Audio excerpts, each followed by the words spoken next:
గవర్నర్లు హద్దు మీరు ప్రవర్తిస్తున్నారని సుప్రీంకోర్టు వ్యాఖ్యలు చేసి కొన్ని మీరు 3 నెలల లోపల ఆమోదించాలని చెప్పింది. రాష్ట్రపతి కూడా ఆ లోపలనే.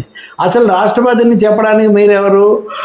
దీన్ని మీరు మళ్ళీ పరిశీలించండి అని రాష్ట్రపతి 143వ అధికరణం కింద మళ్ళీ వెనక్కు సుప్రీంకోర్టును అడిగారు.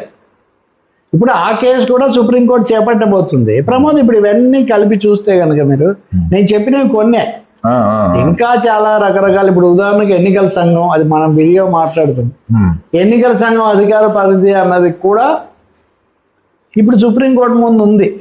సో ఇలాంటి సమయంలో సుప్రీంకోర్టు ఇప్పుడు భారత ప్రజల రాజ్యాంగ హక్కులను కాపాడాల్సిన ఒక బృహత్తర బాధ్యత కలిగి ఉన్నప్పుడు ఇలాంటి రకరకాల రాజకీయ ప్రేరితమైన లేదా వ్యక్తిగతమైన వివాదాలు, వ్యాఖ్యలలోకి ఒత్తిళ్లకు గురి కావటం మటుకు కొంచెం ఆందోళన కలిగిస్తుంది. అదే ముఖ్యమైన అంశం.